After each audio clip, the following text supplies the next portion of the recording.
மாண்புமிகு உறுப்பினர் முன்னாள் தமிழ்நாடு முதலமைச்சர் திரு எடப்பாடி கே பழனிசாமி அவர்கள். மாண்புமிகு சட்டப்பேரவை தலைவர் அவர்களே வணக்கம். பொன்மனச்சம்மல் புரட்சி தலைவர் எம்ஜிஆர் அவர்களையும் இதயம் புரட்சி தலைவி அம்மா அவர்களையும் முதலிலே வணங்கி, வரலாற்று சிறப்புமிக்க இந்த அவையில் புனிதமான இயற்கையில் பொறுப்பேற்றுள்ள மாண்புமிகு சட்டப்பேரவை தலைவர் அவர்களுக்கு எனது இதயபூர்வமான நல்வாழ்த்துக்களை முதலிலே தெரிவித்துக் கொள்கின்றேன். அதேபோல பேரவை துணைத் தலைவராக தேர்ந்தெடுக்கப்பட்டுள்ள அவர்களுக்கும் என்னுடைய வாழ்த்துக்களை தெரிவித்துக் கொள்கின்றேன். ஏனென்று சொன்னால் சட்டப்பேரவை தலைவர்களையும் துணைத் தலைவரும் பெயர் குறிப்பிடக்கூடாது என்பது மரபு இருக்கின்ற காரணத்தினாலே நான் பெயரை குறிப்பிடவில்லை. ஆகவே அனைத்து இந்திய அண்ணா திராவிட முன்னேற்ற கழகத்தின் சார்பாக சட்டப்பேரவை தலைவராக பொறுப்பேற்றுள்ள தங்களுக்கும் சட்டப்பேரவை துணைத் தலைவராக பொறுப்பேற்றுள்ள அவர்களுக்கும் இதயபூர்வமான நல்வாழ்த்துக்களை இந்த நேரத்தில் தெரிவித்துக் கொள்கின்றேன்.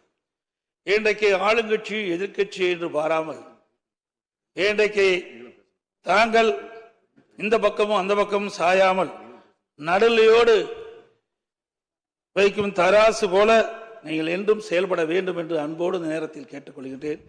எந்த அளவுக்கு எதிர்கட்சிகளுக்கு பேசுவதற்கு வாய்ப்பு கொடுக்கின்றீர்களோ அந்த அளவுக்கு உங்களுடைய அரசு சிறப்பாக செயல்படும். ஏனென்றால் மக்களுடைய பிரச்சனையை எடுத்து வைப்பது எதிர்கட்சியினுடைய கடமை.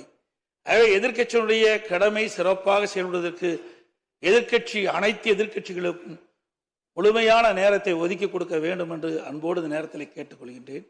நீங்கள் ஏற்கனவே அனைத்து இந்திய அண்ணா திராவிட முன்னேற்ற கழகம் பொன்மனச்சம்மல் புரட்சித் தலைவர் எம்ஜிஆருடைய ஆட்சி காலத்திலே நீங்கள் சட்டமன்ற உறுப்பினராக இருந்து பணியாற்றியவர்கள். மாண்புமிகு அம்மாவுடைய காலத்திலும் சட்டமன்ற பணியாற்றியவர்கள். சட்டமன்ற பேர விதிகள் முழுமையும் நன்றாக தெரிந்தவர்கள். சிறப்பான முறையிலே பேசக்கூடியவர்கள். சிறப்பான முறையிலே அவையை நடத்தக்கூடிய திறமை மிக்கவர்கள்.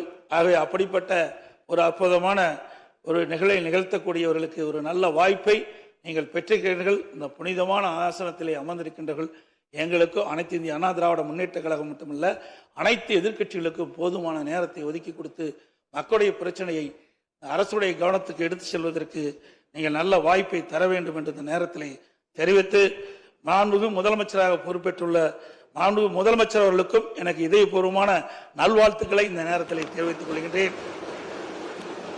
அதேபோல